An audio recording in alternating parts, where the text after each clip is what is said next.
GLPs have become one of the hottest topics, GLP-1s, in wellness. A hot topic. Seems like everyone is talking about them, doing them, some people even shaming them. You hear it from celebrities, influencers, even probably your neighbor. Med spas seem to be popping up offering them, wellness clinics talking about wellness shots, and even your telehealth company bringing them up as options. But clinicians seem to be prescribing massive doses and sometimes the wrong dose. And how do we know if they're right for us? And are they only for weight loss? And what type of protocol should people be following that are interested? And standard starting doses, why do they make some people so sick and others seem to love them and thrive for them? And is there a proper way to use them and lose weight or use them for other things, other inflammation markers that we have going on in our bodies, especially in midlife? Today, I'm bringing back Dr. Tyna Moore. She's not only a personal friend, but she is my go-to expert when it comes to this topic. I had never even heard of the term GLP-1 before her.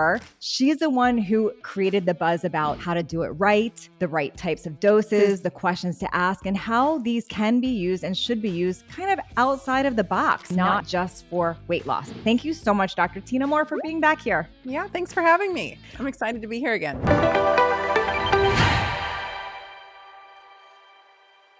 When we did a part one quite some time ago, I knew nothing about this. You really schooled and educated me. I seem to know a lot more lately because of following you and from people that follow what you teach. I've gotten a lot of questions and I always go to you as my go-to expert. Can you just give a little background of you and your credentials? Because people are going to ask that. Like, where did you come from and how did this even become a topic that was of interest to you? Sure. So I am a licensed naturopathic physician and a chiropractor. And in many states in this country, we are primary care physicians. We're trained in a 4-year medical program and hold medical licenses. I can prescribe, I can do minor surgery, I can, do all the things here. And my background was in regenerative medicine. And so I predominantly did regenerative injection therapies for orthopedic conditions. That was my wheelhouse. And early on in my career, I realized that hormones were an absolutely necessary piece of the puzzle because as we now know, with Dr. Vonda Wright publishing the menopausal pain syndrome paper that she did last year, the musculoskeletal syndrome of menopause, if you will, some of us have been practicing that way for 20 some years. And so I never stopped prescribing hormones back in the day when the Women's Health Initiative scared everybody away.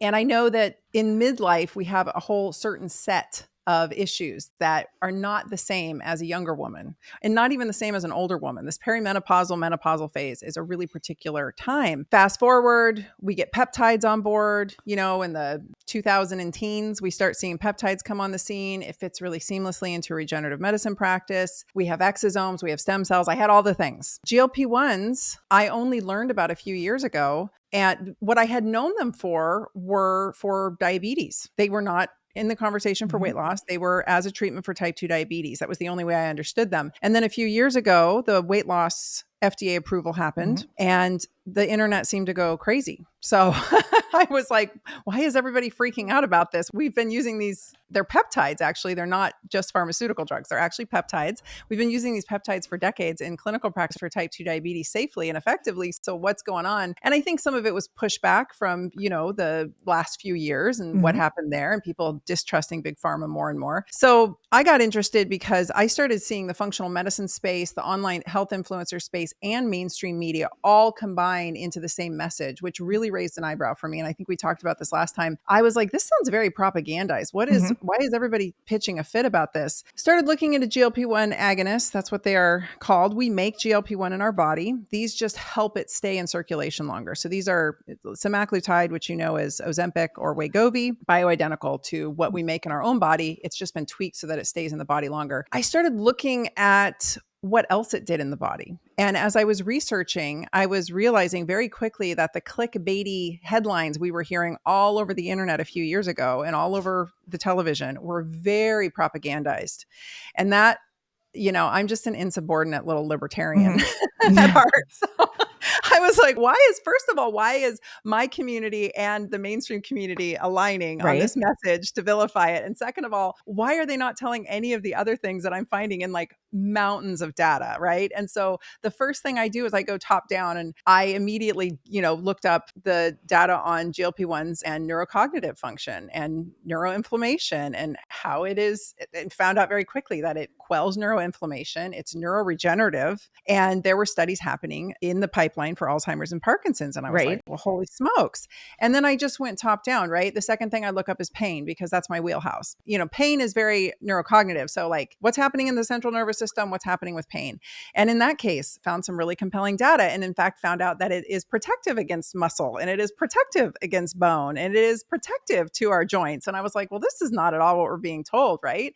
And that was right about the pinnacle when, I won't name names, but there were certain health influencer doctors out there really doubling down on this. You're going to lose all your muscle and die kind of conversation. The muscle loss, it's not just muscle loss. That term 40% you keep hearing thrown around, that's for lean mass loss. That's total lean mass. Lean mass is all the soft tissues in your body that aren't bone, essentially. And muscle is part of that. And so that could be the fat in your liver. That could be the fatty infiltrate in your muscle that you're losing. So this 40% is really overblown if you understand that muscle is only a small portion of that. And the amount of lean mass loss that was happening is right on par with any low calorie diet or any severe caloric deficit, whether it's through restricted calories or through bariatric surgery. So I was like, why are people freaking out about this? Just don't dose your patients into starvation mode, right? And then I got really interested because I like to give the lowest necessary dose to an individual. I do very individualized medicine. There's no algorithm. It's, what does the person in front of me need? And I started thinking, well, what about girlies like us, like middle-aged ladies like us who are,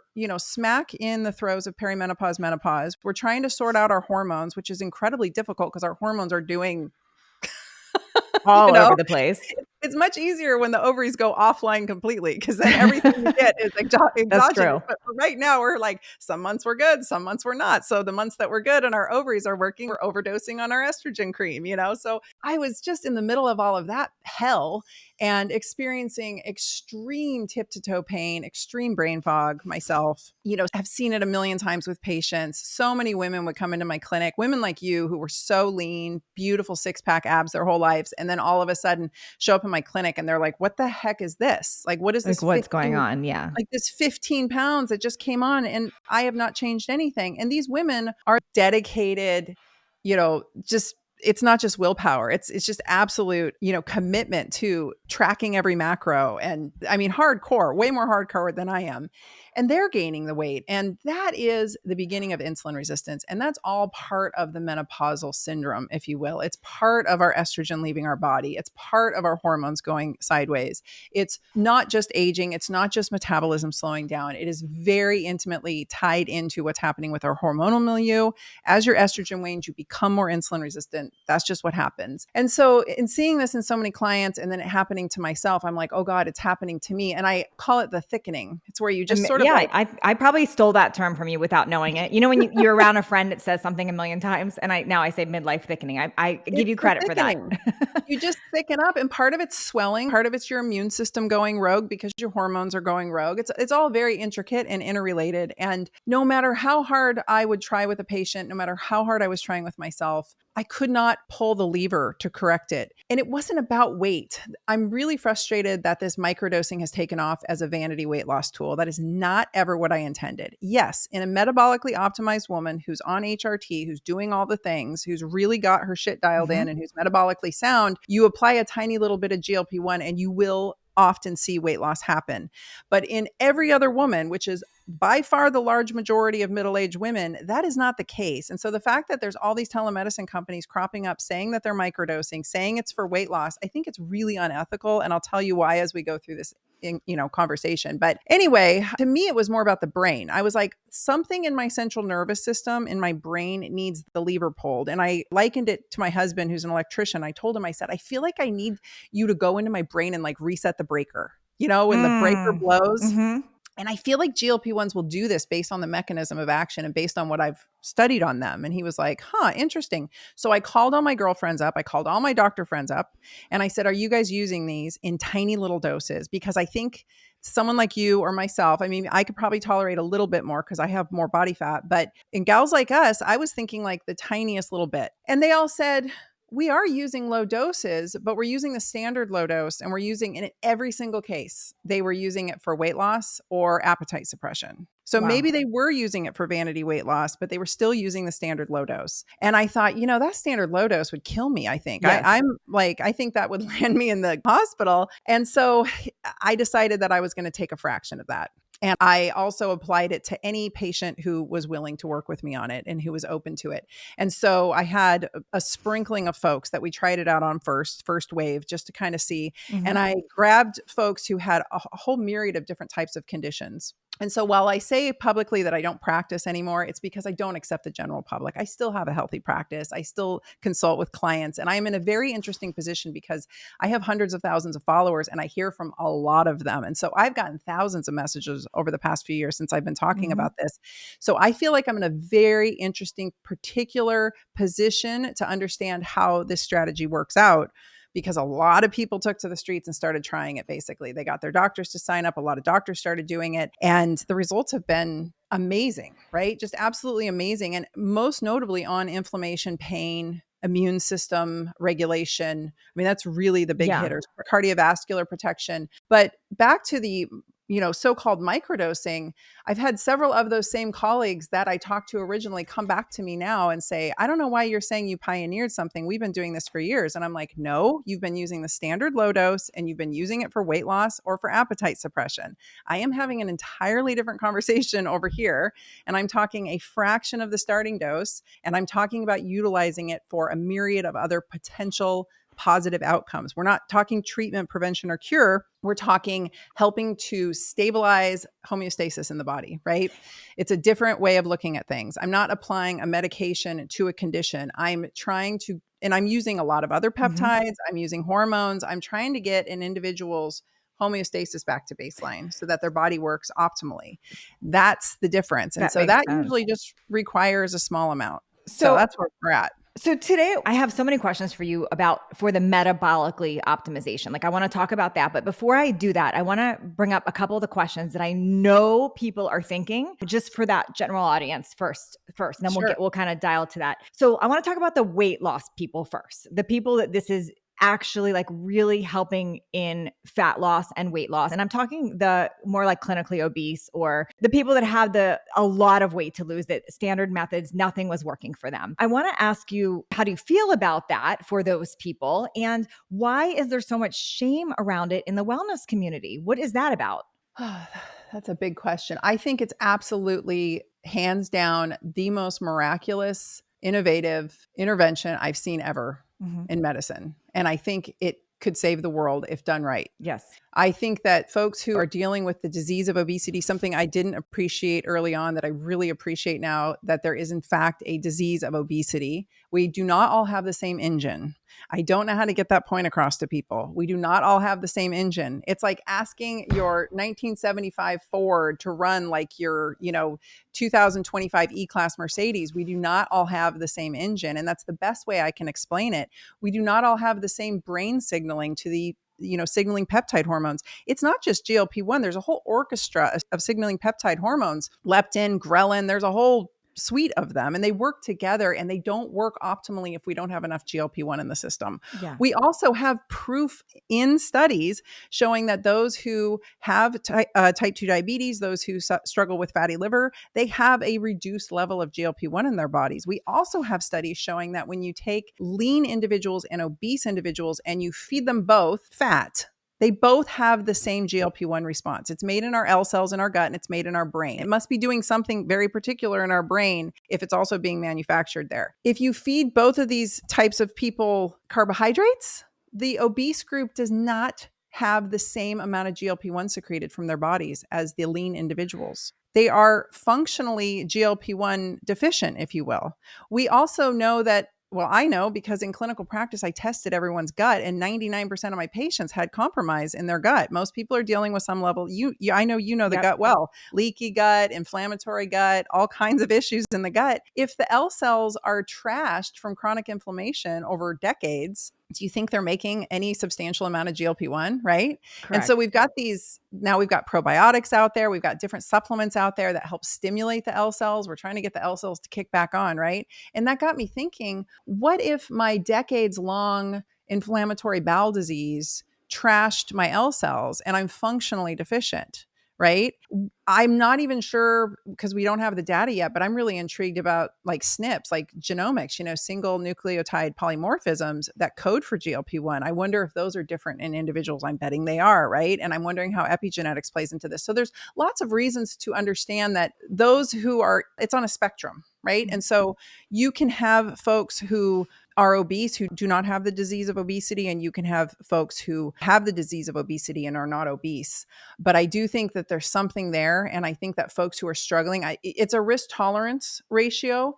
I could do a whole episode on how a lot of these big scaries have been severely propagandized and how the data is just, even since we last talked, the data is just not playing out. It is not leading people into pancreatitis. It is not leading people into thyroid cancer. We have the data on that. Again, this is not medical advice. Talk to your practitioner if you're at risk and you're concerned. But all that to say, the risk of obesity long-term is substantial to your overall health, and the risk of cancer and the risk of all kinds of downstream impacts from that. And so it's like risk tolerance ratio, right?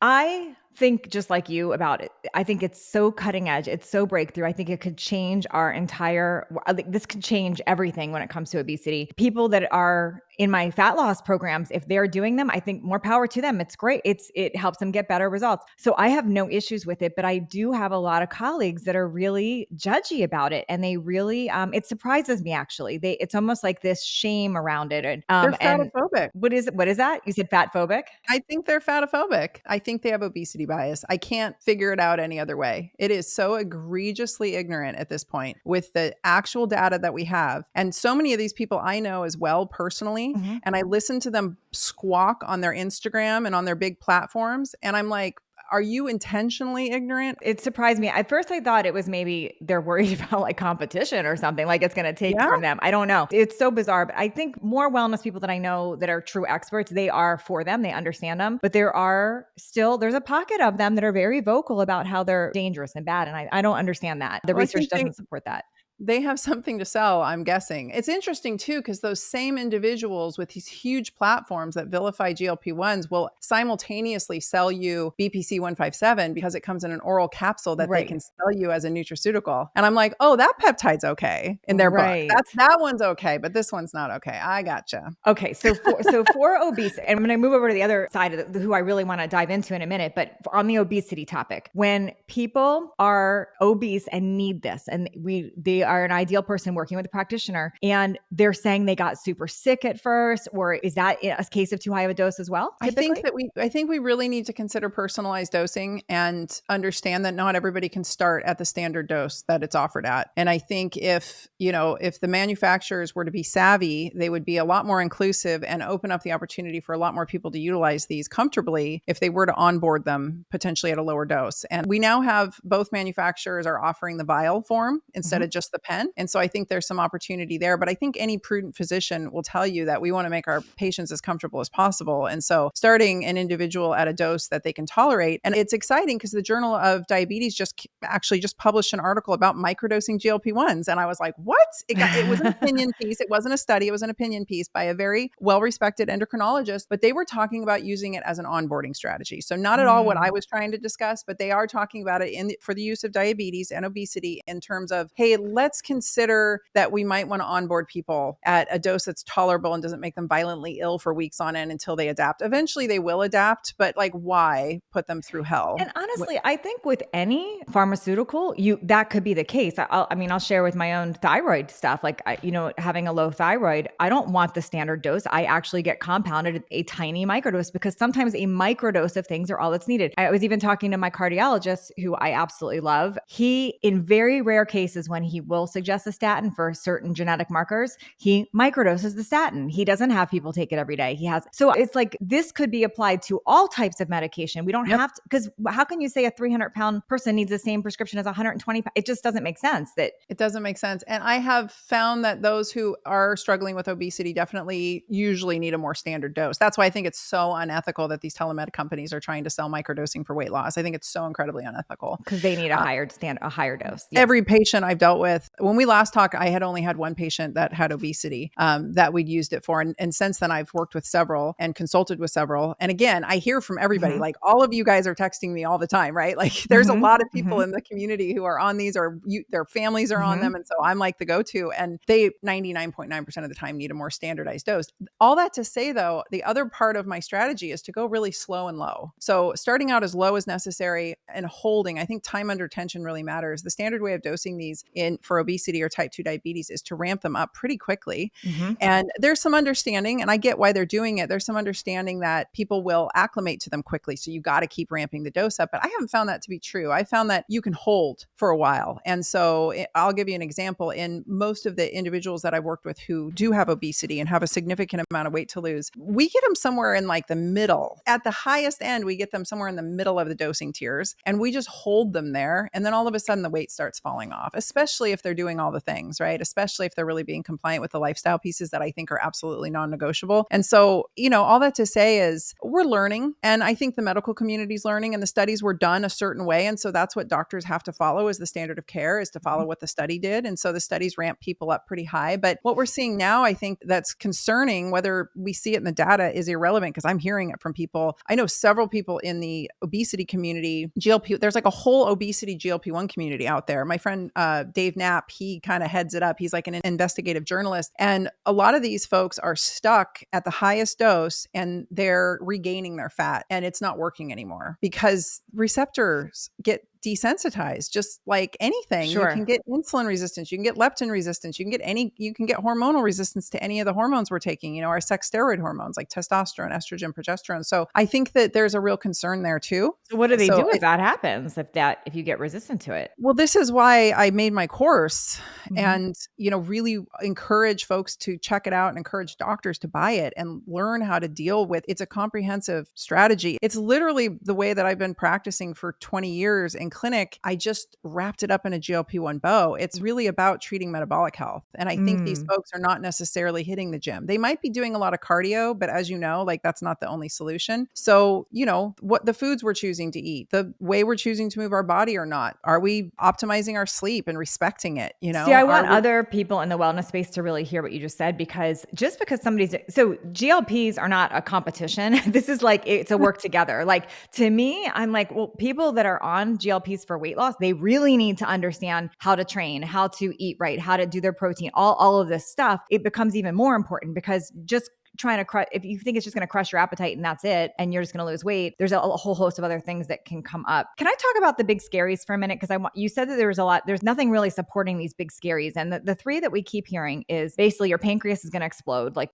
tell us the truth around that. Okay. And we also hear that you're going to rapidly lose muscle and that you're going to have gastric emptying problems. So the gastric those are the three big scaries. Can you speak into those? And that your eyeballs are going to rot out. I keep seeing a reel going around that your eyeballs are going to rot out.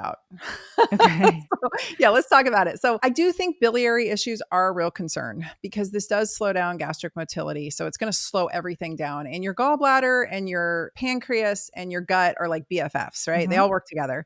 So if we slow down gastric emptying, what I'm seeing is folks who traditionally eat I call it the whatever diet. When you ask them what they eat, they say, I eat whatever. It's like the standard American diet, right? The SAD diet, that's the acronym, standard American diet. They're crushing a lot of fatty foods, fried foods, maybe not the most nutrient dense foods potentially. And then they go on a GLP-1, they're not given any counseling. I really do think a lot of these issues are a dosing and management problem. And the onus of that needs to go on the doctors who are doing the dosing. That's why I created this course for the doctors. They're putting them on a dose, they're crushing their appetite completely. Appetite control is one thing. Appetite crushing is entirely a different one. And so now these folks are eating hardly nothing. And what they are eating, they're still kind of eating their crappy food, if you will. And maybe they're still crushing Chick-fil-A on the side. When that gastric motility is slowed down and the caloric intake has dropped significantly, everything slows. You actually need the food in the mouth to get peristalsis going. And so everything slows down. The gallbladder gets sludgy. Then they go eat a high-fat meal that taxes the gallbladder and they throw a stone. The people that probably need GLP-1s the most, that are in that obesity crew, those folks have a much higher risk for gallstones and biliary issues. They have a much higher risk of pancreatitis already because they have fatty pancreas. They have a much higher risk for gastroparesis already because their vagus nerve is being destroyed by the hyperglycemia that happens with type 2 diabetes.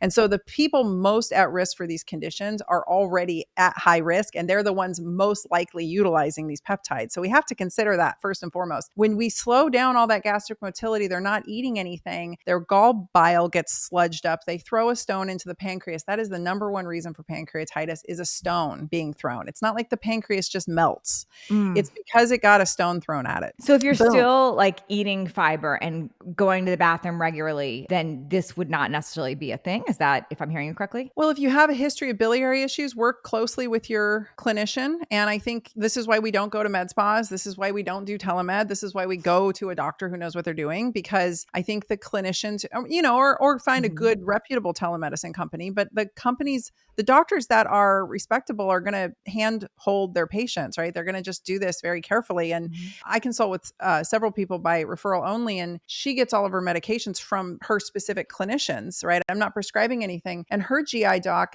literally has her come in the office and administers the shot. She comes in once a week just to check in. That's how close he's holding her hand. And I think that's the way to do it, because she has some issues and concern over pancreatitis, right, in the past. So these are things that we have to consider. And the gastroparesis, like I said, the vagus nerve is the nerve from your brain to your gut, and it gets destroyed by high glucose levels. So when people are rocking high blood sugars for an extended period of time, as in the case of type 2 diabetes, especially if they didn't know that they had type 2 diabetes rocking, you don't just land on type 2. It takes you 10, 15 years to get there. So all that damage is happening in that time. And then they throw something that significantly halts or stalls their gastric motility if they take too high a dose, and boom, they get gastroparesis. It's transient. It goes away. We have studies on that. It takes a while for the peptide to get out of your system, and then gastric motility returns. There's no permanent freezing of the stomach. And then I think we have to talk about the thyroid thing really quick. Yep. That is a black box warning. I know people are very concerned. The black box warning was on rodents, and these rodents develop this type of medullary thyroid cancer very readily. Humans do not. It's very rare in humans. It's very common in rodents. When you look at mice studies or rat studies, they're giving those animals most times like 10 to 12 times the dose they would give a human being. So they're giving them these super physiologically high doses, and then they're developing medullary thyroid cancer. What they didn't tell you is the control group of the rodents also developed medullary thyroid cancer. So how they made that a causative link, I don't understand, but it is now a black box warning and everyone thinks it's going to happen. The data is actually showing that it might be therapeutic for the thyroid. Wow.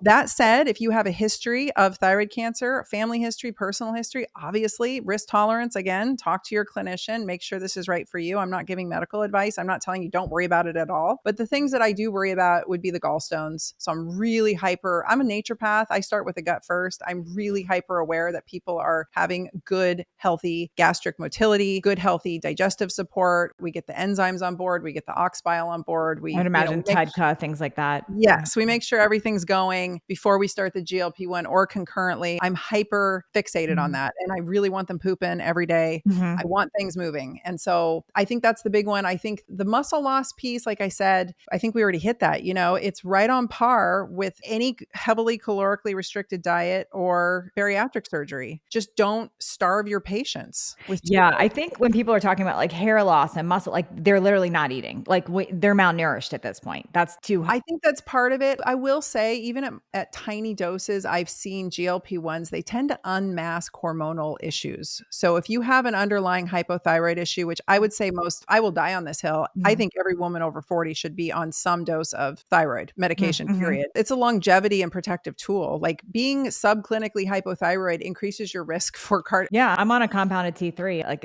It's very, very low. It's like a very low dose, like the lowest you can get, but it makes a difference. you get what you need, right? Like it's a little sprinkle. I mean, there's a study that goes way back to when I was in medical school showed that women in particular who were subclinically hypothyroid had a 250% increased risk of dying of a heart attack because of it. So, I mean, we don't want to leave the thyroid slugging along. We want to give it a little love. But I think that you throw some GLP-1 on it and the hair will start falling out, right? Or if your progesterone's off or that makes sense. You're aggravating something that's already there. Yeah. And a lot of these women are like low key, long-term PCOS gals and they don't know it. And that's a cardinal symptom of PCOS is hair loss. So then you throw a GLP-1 on it. The GLP-1 gets things moving. It gets metabolism going. And if you don't have the cofactors because you've been malnourished for a long time and you have a lot of hormonal dysfunction, it will unmask that. This makes sense. I know somebody personally who had underlying alopecia. So then she was thinking maybe that is the cause of that, but it makes sense what you're saying. If that was underlying, that everything could get aggravated.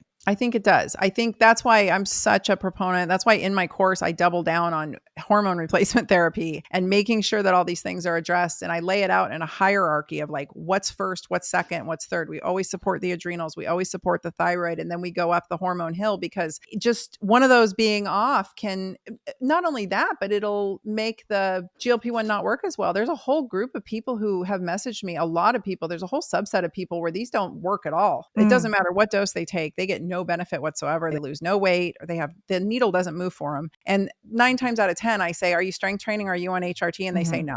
That and makes I'm like, sense. well, it all has to be, it all goes in important. Hey there, if you're finding value in this episode of Midlife Conversations, I would really appreciate it if you would hit that like button and subscribe. And when that little bell pops up, you want to hit that. That way you are notified of all new episodes so you don't miss a beat.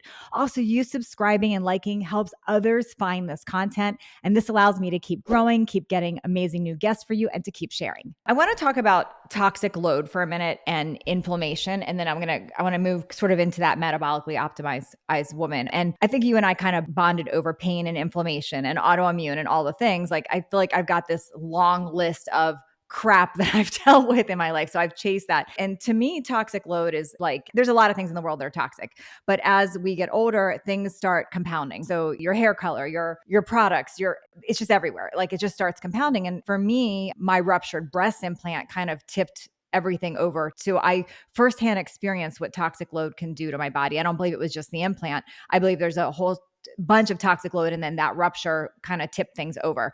So I believe inflammation is super real. Can you speak into just toxic load and inflammation and what you see happening with midlife women in general when it comes to inflammation? Yeah. Well, one of the things that I have pushed back when influencers or health folks have said people don't need GLP-1s, Tina, just live a clean life. I always say what I tell my patients, which is how you got to me, how people got into my office, like what is that back history? It's lengthy, I mean, myself personally in second grade, I grew up in California. I was living in Northern California while they were spraying malathion over all of our houses to kill off the fruit flies because we had a fruit fly infestation and like all the dogs were dying, all the bugs died. We all got the shit sprayed out of us. How do people come to you in the first place, right? If you're a clinician, there's a history there and there's a bucket, a toxic burden bucket. And a lot of people that bucket starts overflowing and it's not for me to judge. And there's no amount of carnivore diet or clean eating or anything that's going to get them out of it. There's no amount of sauna. Yeah, we can dial it down. We can really help to start pulling some of those layers of the onion off, but I'm not here to judge. If their immune system's freaking out and then you hit middle age, I mean, that's the reason why everything goes sideways when you hit middle age. Mine totally did. Yeah. The minute you start to lose estrogen is super protective and anti-inflammatory. Progesterone is super protective and anti-inflammatory. Progesterone starts to wane. Gosh, I have women in my clinic in their 20s and 30s that I put on progesterone, like, tiny amounts as needed. We go back up to physiologic dosing. This isn't super physiologic. This isn't pharmacologic dosing. This is just physiologic dosing. And so women hit middle age, the wheels start really falling off the car and the shit hits the fan and it's miserable. And they hear this weird dogmatic polarized, narrative on social media, which is like, well, just, it's always something, go vegan, go carnivore. It's something hardcore and that's going to solve everything. And people are so short-sighted. I get messages all the time, as I know you do too. I know you just recently went through this with your back imaging that you shared, just because they had a personal experience, that is therefore the solution for everyone. Well, it's like all the women who come into my comments and they're like, I don't need to use hormones. I'm 58 and I just do carnivore and I keto and it's amazing. And I'm talk like, to us in 10 years. Yeah, like have fun raw dogging your menopause, but we're not all built the same and we don't all have the same engine and we don't all have the same brains and we don't all have the same immune system. So you're N of one, lady, do not give a shit because that's not how it works in the world, right? Like that's none of my patients react the same substance ever. It's everyone's an individual. I mean, it's like, look, you can look at guys and girls. Like I look at my husband too. Like we have very different genetic makeups, very different labs, very different everything. Like he could honestly eat whatever the frick he wants and he will always have an 8-pack. Like it's just not he could do whatever. That's who he is. Me, I look at a donut and I would have issues. So it's like, we're just built different. We're all different and we have to honor that. And so I think that your toxic burden by the time you get to middle age is like, I don't even think it's worth, first of all, middle-aged women need to stop listening to 25-year-old influencers. Yeah. And second of all, they need to stop listening to men who can't prescribe. I'm so tired of the chiropractors who have absolutely no experience prescribing any of this, just shitting all over it. I'm like, buddy, but you know what's funny about them? If it's over the counter, like progesterone, they're all for it. So anything that they can distribute, right? But if they can't distribute it, it must be bad. And I'm like, look, I have 20 years of clinical experience in this, 30 if you count my time with my mentor in this world. And like, no two people are the same. And when women hit middle age, all bets are off. So that said, GLP-1s have a tremendous impact on quelling the immune system. It just calms it down. We don't want to suppress the immune system because we still want it to work, but there's GLP-1 receptors on your immune cells. It sits on your mast cells and stabilizes the histamine response, which is huge. It sits on... Explain what you mean by that, because histamine is a trendy topic right now. Histamine, I just did a podcast about it on my show. Histamine is where your immune system's going crazy. That's it in a nutshell. So you have these mast cells, M-A-S-T, and they line your skin, they line your gut, they line your lungs, and they blow histamine when they're triggered. And it's like the Marines. It's not elegant. It's indiscriminate. And it's just like all hell breaks loose. And so histamine can be super inflammatory and that sets off a whole cascade. And one of the things that no one's talking about is lipopolysaccharides, not to get too technical, but lipopolysaccharides, which are secreted by bad gut bugs, will trigger the mast cells to blow histamine. And so it becomes this like self-serving, feed forward mechanism in the body. And it's a real mess. And so once people are in these loops of inflammation, they oftentimes can't get off the roller coaster, even with the best of diets, even with the best exercise program. In fact, exercise might aggravate them. Sauna might aggravate them. Cold plunges might aggravate them. All of these things can aggravate a histamine response or your immune system. And so once they're in that downward spiral loop, I'm not judging. I just want to apply whatever I need to apply to put out the fire, right? Because that's the doom loop of diabetes and dementia. Like and cancer. So we've totally normalized taking bioidentical hormones, doing HRT. We have completely normalized taking T3 or doing something for your thyroid. We have definitely normalized berberine with meals to get your blood sugar down, or even doing small levels of metformin. Even the biohackers do it. Why is this thing so controversial when this does all those things? This helps with everything. I think there's a lot of players in this. I think we've got a lot of industries that are profiting off of the diabetes industrial complex. So we've everything from joint replacement to, obviously the cardiovascular disease complex. That's a whole thing, right? Like Lipitor is the number one selling drug in America for a reason. I think that the pharmaceutical companies who don't have a GLP-1 in their pipeline are, if there's a peptide that can be used that might make a lot of other pharmaceuticals irrelevant, because the things you didn't mention are people are completely fine with being on statins for life. They're completely fine with being on blood pressure meds for life. But why is this suddenly a thing? So there's that. The junk food industry has something to lose. Their sales are down. They've come out and said it. The CEOs have come out and said it. Just go look it up in Forbes magazine. Everybody's very concerned. Big tobacco, big alcohol, problem there because there's good data to show. I mean, shoot, they've got studies. Now, this is in mice. They've got studies showing it quells heroin addiction. It quells opioid addiction. It quells alcohol abuse. This is huge. This is like, the way you talk about it and hearing this, like, it feels like Huge. some dose, some level of this, almost everybody should be taking, because why wouldn't you? It's like It's preventative. huge. Yeah, the opioid and the alcohol studies were in humans. I mean, this is just a phenomenal tool. Now, you can eat through it. I say chew through it. You can chew through any dose. You can outdrink it. I know people who are on the highest doses who admittedly have alcohol problems still. They still drink a lot. So it's not like a magic panacea, but it definitely plays on dopaminergic pathways in your brain, which is the reward pathways, and it just turns it down. So it got my husband off of alcohol. My husband's a known alcoholic. He is very forward about, I mean, he shared this publicly on my podcast in the past, and we had him on a baby dose of semaglutide for, the thing that I haven't mentioned, these are healing, they're regenerative, and they're anti-inflammatory. So I do actually believe that the longer someone's on them, the more of a healing impact it's going to have. We have data showing that it regenerates cardiovascular tissue. It regenerates the pancreas. It's regenerative to muscle. It's regenerative to bone. And so I think that time on the peptide matters, and I'm a big proponent of using a personalized dosing strategy and then cycling it, going off and on it. And you can't really cycle it if you're on a super high dose. That becomes problematic. So in order for receptors to stay sensitized, I cycle everything. Anyway, all that to say is he used it for about 9 months and then went off of it, and then decided to, like, he would drink a little bit while he was on it. And he was like, I don't want to drink anymore. And he is firmly convinced that it was the GLP-1. I don't know. I mean, I think maybe too, he just decided to quit. I have no idea. It's his life. It's his body. That's the thing. We're all individuals. We all have a different way of responding to things. We all have a different neurochemical pathway set up. We all have a different neuroimmune modulated, like your brain is impacting your immune system directly. This is the chiropractor in me coming out. Your brain health is impacting your immune system absolutely directly, which is directly impacting your metabolic health. And so it's ridiculous for people to assume we're just going to treat metabolic health. We're just going to do dietary interventions to reduce insulin resistance. I'm like, okay, well, what are you going to do about the immune system? Okay, let's take it a tier back further. What are you going to do about the inflammation in the brain? GLP-1s hit all of those. It makes sense.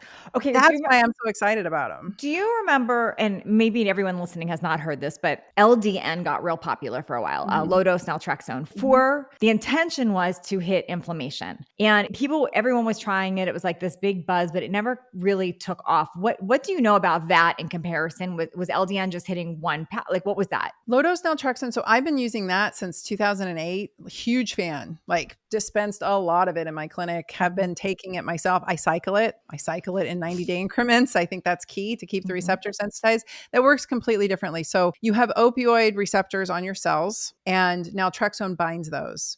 And the idea is you bind the receptor so that the cell will sprout new receptors. And those opioid receptors are very intimately related to your immune system. And so in a roundabout way, it turns down inflammation. I think it's a nice adjunctive tool. I don't think it's the most powerful lever you can pull, but I do think it's a pretty powerful lever. And I'm a huge, for some people, it's life-changing. I mean, absolutely life-changing. And for others like myself, I stay on it. And when I go off of it, I don't notice a huge shift, but over time I start to notice I feel worse. So I go back on it because I'm like an autoimmune girly to the hilt. So me too. I'm a fan of it. I think it's a powerful, but very much like GLP-1s at tiny doses, it's not monotherapy. It's part of a comprehensive toolkit. So I think, we have different things that pull different levers that have different mechanisms of action, depending on what we're trying to do for the person. And all of that matters. But what really matters is, if we're over here trying to put out the fire with our water hose of peptides and LDN and everything else, but the person's still pouring lighter fluid on the fire through their diet and their lack of exercise, that's, I think, when we start to get into trouble. And that's where people need these ever increasing doses of GLP-1s, and then they start to dose into side effects. And that's where we start to get problems. Okay. When we look at the midlife woman, and I'm talking most, not the anomaly that's listening, that's like Brooks. That's not who I'm talking about, but a lot of them, especially if you've got, and a lot of my listeners, they have autoimmune, they've got pain, they've got a lot of things. There's a lot of benefits in, as you say, baby doses or in tiny doses. And from many women, I've heard that they tried what they thought was a microdose or whatever, but they said and then they couldn't eat, or they lost too much weight, or they started losing muscle, or whatever, insert whatever. And my initial thought, because I have you in my head, is that it was not actually a mini dose. It was not a baby dose. It was the wrong dosing for them. What is that accurate? Or is that because I would imagine at the smallest, tiniest dose, you should get the benefit without those things? So that's what I was trying to get at the beginning. I feel like the inmates are running the asylum here because all these doctors and pharmacies and telemed companies are claiming to be microdosing, and they're not. They're just doing standard dosing. They're just using the low dose, the lowest dose, which is the standard low dose. And then maybe they go up one. Mm-hmm. But I am hearing from so many influencers who are seeing doctors that I know. Yep. And these same doctors are going on podcasts or calling me up saying, I don't know why you said you pioneered this. I've been doing this for years. And I'm like, well, that's funny because I talk to your patients all the time. Yeah. We had a few interesting, because I interview so many people. I definitely texted you like, so-and-so this, so-and-so that, so-and-so this. And it is funny because the dose I've learned from you, the dose that they're saying as a starting is not what you're talking about. You're talking a tiny amount. Yes. And I'm really talking about it. Yes. For those of us who need the tiniest dose, a weight loss impact might happen. But I'll tell you what, like I've been on and off GLP-1 cycling them for the past 2 years, and I don't have a six pack. Like I still have a flubby tummy, like I'm not using it. If I want weight loss and to get below my set point, I have really got to dose myself into side effects. I just don't think microdosing is a weight loss strategy whatsoever. And with these telemed companies that are the thing that pisses me off is these telemed companies and all these other influencers are advertising it, and then they're bringing my name into it. And they're saying, well, Dr. Tina said it was safe. I texted you. Yep. There was people running ads with my name. Crazy. They bought my program. And then they turned around and made an online weight loss program out of it. And I was like, well, you bastardized my entire strategy.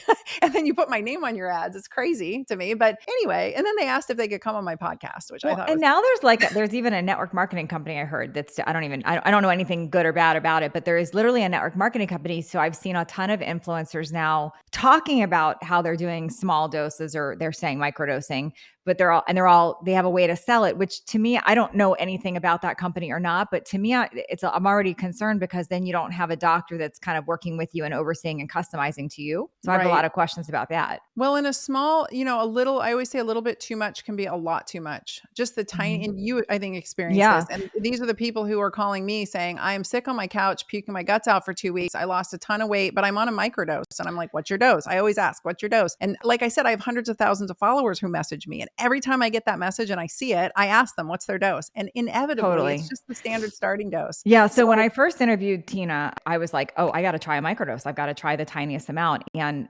same experience that you're describing, where I went and got what was told was a microdose. It was not. I called you, did like way less than that. And you said to me, you might not be a candidate for it if your blood sugar is going that low or whatever. So it has to be very unique for everyone. And I know, like for me, made blood sugar way too low at what I thought was a tiny, tiny, tiny dose.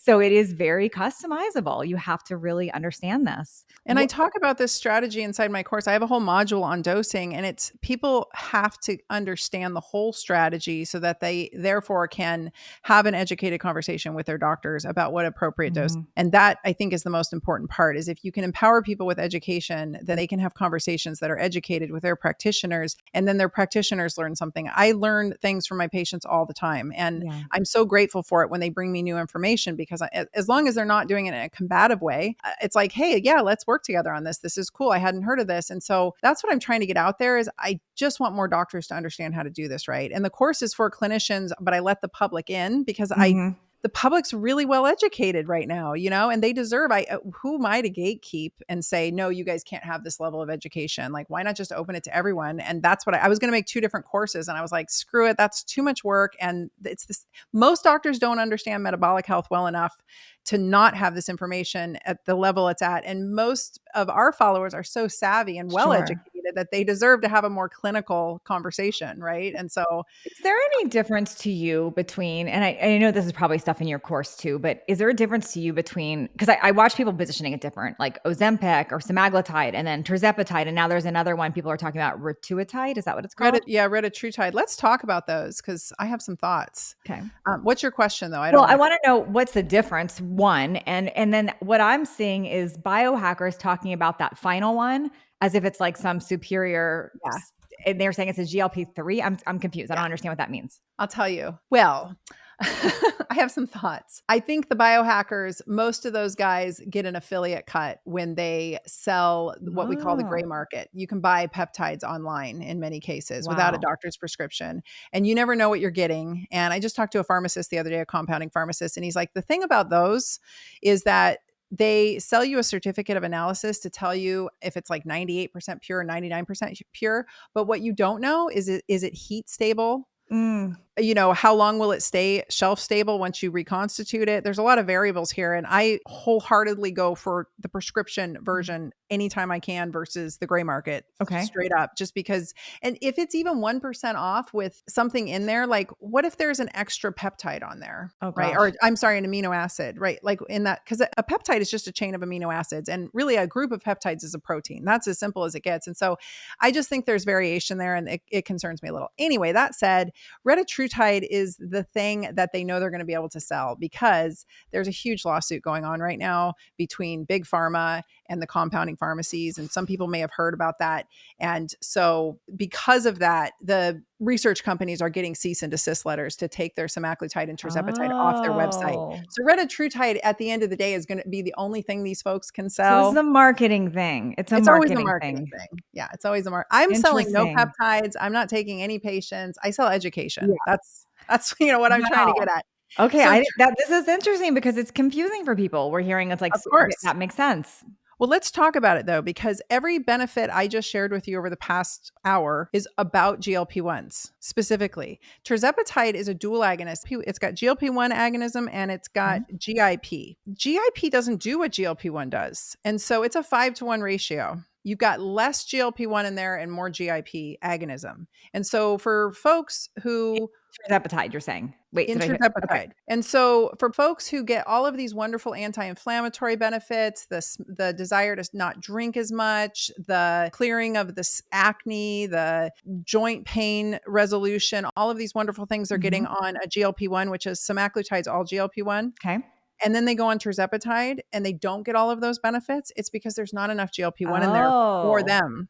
Makes sense. And tirzepatide is more expensive in many cases. Retatrutide is 15-to-1. So it's a triple agonist. You've got GLP-1, GIP, and then glucagon agonism. Totally different beast. If you're a bodybuilder and you're just trying to cut out really fast, great. If you're trying to lose a ton of weight, great. If you're trying to get the fat out of your liver because you have fatty liver, great. Retatrutide might be your girl, but it's 15-to-1 and there's hardly any GLP-1 present. And so I've tried retatrutide twice now. I got nothing. It did not help. I take it for brain fog. I take it for autoimmune disease, and I take it for pain. Nothing. And it doesn't really suppress appetite that well. And does tirzepatide do all those things for you, or like semaglutide? Tirzepatide kind of does. But semaglutide, it's like, I'm really a fan of GLP-1s, and tirzepatide, all of these are known as incretin drugs. Okay. They're not all GLP-1 heavy. And that's what people don't get. Retatrutide is really got very little GLP-1 in it. Tirzepatide has some GLP-1, not as much as semaglutide is just pure GLP-1. And so when I'm talking about like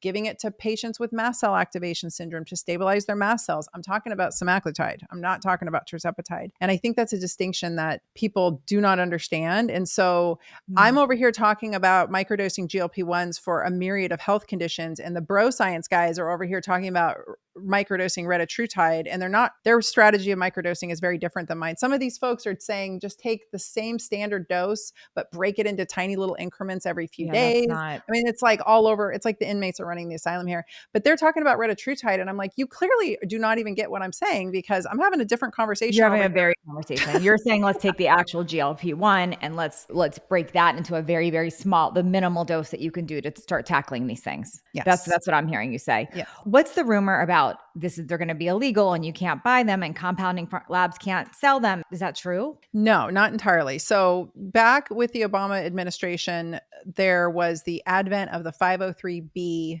pharmacies. So compounding pharmacies fall into either 503A or 503B. 503B is basically mass production of pharmaceuticals when there's a shortage. So a few years ago, for example, we had an amoxicillin shortage. And so they were able to ramp up production. It's basically to cover our ass in case we can't get medication in this country. And so the Obama administration legalized mass production of pharmaceuticals under this 503B category if and when there's shortages of drugs. Those drugs just, GLP-1s, tirzepatide and semaglutide just came off shortage. That's what all these lawsuits are about. 503A pharmacy is like your little compounding pharmacy down the street. If they have the ability to do, like they have to have a special room with a special hood, if they have the capabilities to do sterile injectables, they will be able to continue very likely to do GLP-1s under that umbrella of 503A. And the caveat is that it needs to be different enough and distinct enough from the brand name version, because those are on patent still. And so you might see them mixed with B12, or you might see them mixed with something that will help with side effects, or you might see, and there has to be a clinical indication that the individual getting this prescription cannot tolerate the brand name. So it's going to get a little more difficult out there. I think we're probably going to see some of these telemedicine companies go by the wayside, and it's probably going to get more expensive, but it's not disappearing. So you'll still be able to get them. It's just that it's going to have to require a workaround or more pricing, or doing a little research and finding that. It's getting dicey though. I just heard about a clinician who, we use digital chart notes, or EHRs, they call them, electronic health records. And I never did insurance billing. I was always payment at time of service, but most doctors are under a billing insurance kind of umbrella. And she was told that if she utilized any compounded GLP-1s, that she would not get reimbursed. Her services would not be reimbursed. Wow. So they're finding different ways to really come down on doctors. So I think this is going to become more challenging, but I don't think they're going away. And the brand name big pharma companies have, like I said, come out with their own vials. So the vial option is there. I think we're going to have some workarounds. I just don't think it's going to be, we just hit like the heyday there for a minute. Yeah. It's going to be different. There's going to be bumps. Do people, couple of questions I didn't ask you. I want to make sure I asked. If you're on a GLP-1 for weight loss, do you need to be on that rest of your life? I think it depends on a lot of factors. It depends on, I think a lot of obesity is being driven by inflammation. And again, going back to the central nervous system. And so depending on that individual's reason for the body wanting to hold on to the excess weight, I think it can vary. I think in some folks, yes, they're going to need to be on it. I think some people are so metabolically compromised that it's like they're too far gone, and age is an issue here. Gender is an issue here. There's muscle mass, amount of muscle mass. I think for those folks who really, particularly the younger ones who maybe haven't been on the type 2 diabetes train for very long, or the obesity train for very long, I think those folks, so long as they're doing all the things that we talk about, eating nutritionally dense food, really utilizing this time to change their ways. GLP-1s actually cause neuroplasticity. They cause your brain to rewire in a really favorable way. Neuroplasticity is something that's so hard to come by as we get older, but it means that our brain, what wires together fires together. It means that our brain can rewire itself. And if you are under the umbrella of a GLP-1 time, like you're using it, right? You have this wonderful opportunity to make all of these potent lifestyle changes and hardwire them into your brain. And it's so cool. So if you're utilizing a GLP-1 and you're not taking advantage of this, you're missing the boat. So I think it's such a great time to help these folks. This is why I think a really comprehensive strategy is needed. And that's what I'm trying to get clinicians to understand inside my course is like, you can't just prescribe these and send people on their way. Right. There needs to be a comprehensive strategy because they are literally going through a neuroplastic event, and we can make some really profound changes. So imagine a younger person, they get to the gym, they learn to strength train, they start eating well, they start setting their circadian rhythm and getting up with the sun and going outside. They start doing all the things, they prioritize their sleep and their overall wellness and their mental wellness. And boom, those are the people I think probably have a better chance of coming off. Yeah. But for the people who are on them for life, you're also looking at a life of like at least the average American our age is on 5 different pharmaceuticals for life. Well, I also look at there's like if you're a type 1 diabetic, you're on insulin for life, or if you're like, I'll be on estrogen for life. I'll tell you that right now. Like you can't pull it out of my dead hands at age 99. Yeah, no. So yeah, and thyroid medicine, same thing. So I feel like it's not. I mean, I guess you don't have to be on for life, but if it's super supporting you and it's helping you, it makes sense. What about some of these oral ones people are talking about? Is there anything to that? These people that say they take these, they're going to naturally enhance your own GLP-1. Is there any truth to that? Supplements. So there is one supplement that I've run across that is a hops extract that does stimulate natural GLP-1 production. Mm-hmm. I think that, again, everyone's response is going to be varied on that, depending on the health of their gut and the health of their L cells. I think that Akkermansia, there's a couple products out there with that probiotic in it. Akkermansia should stimulate the L cells to go. Mm-hmm. Sodium butyrate is what Akkermansia triggers to get the L cells to go. Mm-hmm. So sodium butyrate as a supplement. I don't think any of these lead to appreciable weight loss, but I think they are adjunctive and I think they're tools. And I like to use all of them when I am taking somebody through a GLP-1 experience. And so I think they're adjunctive. And again, they stack, right? Mm-hmm. So I don't think pounding berberine or pounding Akkermansia is the solution. And I don't think it's going to replace, it's not nature's Ozempic. Right. But I do think they have a place. That makes sense. In supporting the gut health. That makes sense. So I know you and I feel very strongly about this, so I'm gonna just discuss it for a minute. So what I teach when people come through my fat loss programs is I teach women to be a health detective. I don't ever feel we just should listen to a podcast and go to our doctor and just say, I heard this. What is your opinion? We have to, as women in midlife, we have got to really start educating ourselves and learning so we know the questions to ask. And then we have to monitor, just like as I shared my experience when I got all excited about this, year and a half ago, whenever it was I interviewed you, when I wanted to explore, and I knew a lot, and I still was getting wrong information from doctors, like wrong doses, wrong information, wrong stuff there. So can you speak into that a little bit? Because I know you developed this course initially for doctors, but now you want general public to be able to come through it while you still have it available for them. Can you speak into that and your experience and why? Because you've seen patients, and you could have just, why was this important? Because I was a really sick little kid and I went through medical training so that I could arm myself with information. I spent $500,000 so that I could arm myself with information. And the more I learned, and especially when I got out in practice and really started practicing and talking to patients, the more I realized how clueless people were and how much information is being gate kept. And I think it's changed now that we have the internet and we have all these health influencers, but now there's just like this massive overwhelm that people have. And it's so confusing. And so I wanted to create a platform where I downloaded my clinical strategy for optimizing metabolic health first and foremost. I just, like I said, I wrapped it in a GLP-1 bow because that's what people are listening to. And I do think GLP-1s can synergize with every single module in there. Patients are only given the information that the doctor knows, but more importantly, that the doctor wants to manage. And I'll give you an example. When you go in, if you say, I want all these specialty tests done, I saw them on the internet. If your doctor is unfamiliar with them or doesn't know how to read them or doesn't know how to manage because they're legally responsible for the results on that lab test. And if they don't know how to manage that, they're not going to run it. That makes sense. So if you go in and you ask for a TSH and a free T3 and a free T4 to assess your thyroid, but you want a reverse T3 too, they're not going to give you half of those because they don't know what to do with that information. And it's not their fault. Like they have the training they have, right? I have the training I have because I have particular interests and my particular interest led me down this pathway to learn these things. So I don't dog the doctors, but their hands are tied. They have a limited amount of information. They have a limited amount of time and they're just trying to do their best by you. I don't think doctors aren't getting rich. Maybe the plastic surgeons, but it's not a greed-based business. It's a really rough industry. In fact, I just read a terrifying statistic. Female physicians have the number one overall, far above and beyond other physicians, male physicians, and any other industry. The number one most suicidal category is female physicians. Wow.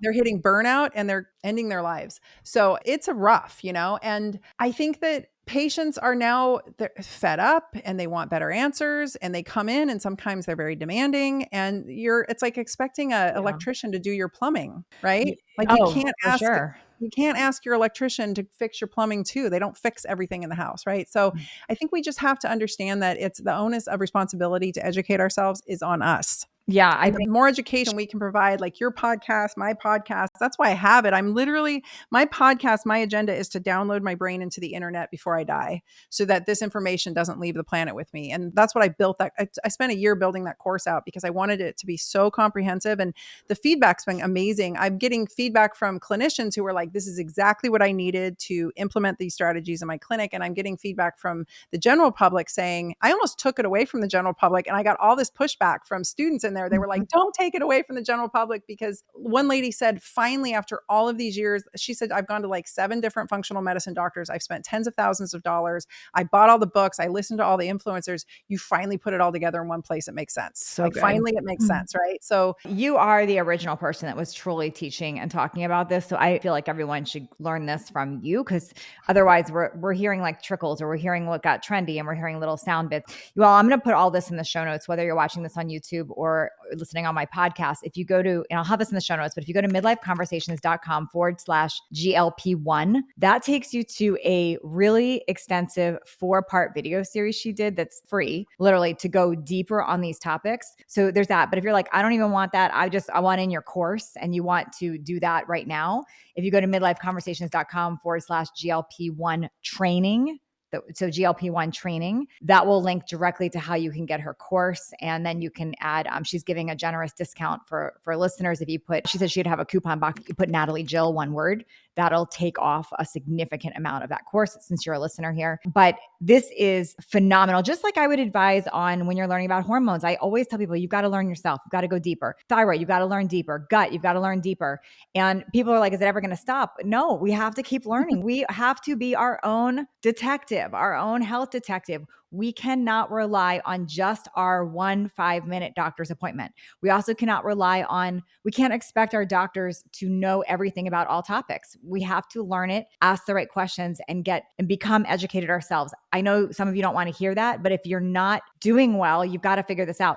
I also want to share I was really thinking about this, Tina. I don't know if you've noticed this too. I was thinking about most of us in the more natural health space, and I'm certainly not all natural, believe me. I color my hair, I do the things, but in the more natural space and the more holistic or functional medicine, even sometimes naturopathic, the reason we all got into these spaces is because of our ridiculous genetics, because of our broken in the Western medicine world, because of our need to figure out what was going on ourselves. So a lot of times when people are like, well, this seems extreme, and why isn't my doctor talking about this?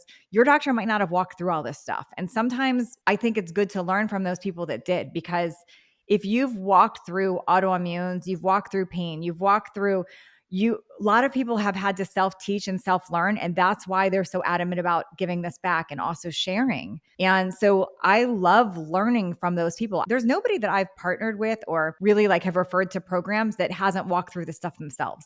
Do you notice that, Tina? Yeah, absolutely. It's so important for empathy that people understand, and it's just been really bizarre when I see clinicians being really dogmatic about anything, because the answer is always somewhere in the middle. It's always gray. It's always, it depends. And online, everybody wants a polarized answer. And I know that the listeners, well, what do I do? It's like, well, it depends, right? It depends on so many factors. And it's not just about the magical, what's the starting dose? It's like, well, what's your long-term goal? What's your short-term goal? What do you plan on doing in 9 months? What else are you going to do adjunctively with it? What other boxes do we need to check off, right? And I can't treat everyone. And neither can any of these other doctors. And I'm not saying I'm superior as a clinician to anyone else. I just know that the shit I know really well. Yeah, you do. and I know it because I live it. And I think that's really important, because it's the Wild West out there. And there's a lot of people monetizing on stuff too, that because it's trendy without having put themselves through it. I will never suggest a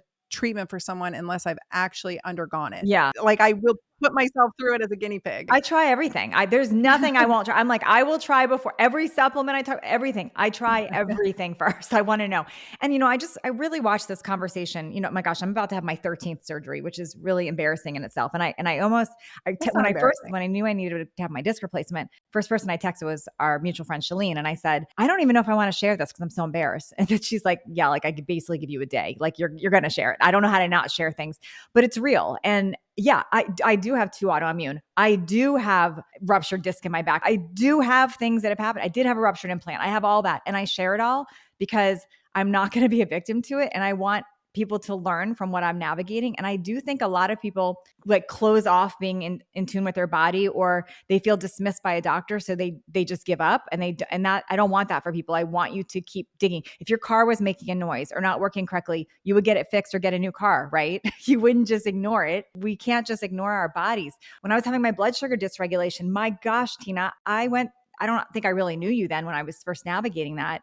Every traditional doctor I went to, oh, you're type 2 diabetic. Here's metformin. Here, like no real answers. And it took my friend saying parasites can do that, or we got to look at your gut health.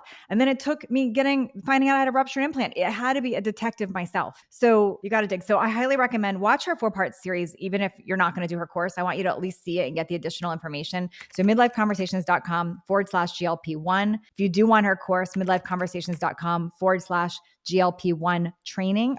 And thank you so much for being here and teaching all this. I'm sure I'll have you on for part 3, of course, because I love this. Thank you. I loved your questions. I think they were great. And we got to actually cover more things than we did on the first one. So I'm honored for the opportunity. What do you want people to know kind of as a parting words here? That no one's coming to save you. And your health is your responsibility at the end of the day. And so my mission on this planet is to help people understand their health better and get the answers that they need. And the people who like that kind of style, like my content, and come follow me on my podcast, come check me out on Instagram or wherever. It's Dr. Tyna everywhere. It's DRTYNA, and dig, like learn to dig. And you got to be a terrier. Just to add on to what you were saying, you got to be a tenacious terrier. If you're going to get that bone, you got to get that bone, no matter if you bloody your nose or how many ways you got to dig in to get it. But that's the world we live in, and that's how we have to navigate it now. I love that. And do not message me or Tyna asking for your particular dose, because I am definitely not a doctor. She is not your doctor. And so what you've got to do is you've got to learn. And that's why I would watch her 4-part series. So you got to start being a detective yourself. But she will not answer any messages about what is your particular dose. She cannot legally do that. She's not going to do that. I certainly have no business telling anybody anything about a dose. I am a person with a microphone here. I am not a doctor. So I'm just doing the interview here. But I hope everyone really does take learning this topic. It's not going to go away. So let's learn it so we can be our most powerful, incredible midlife selves and keep thriving. Thanks, Dr. Tyna.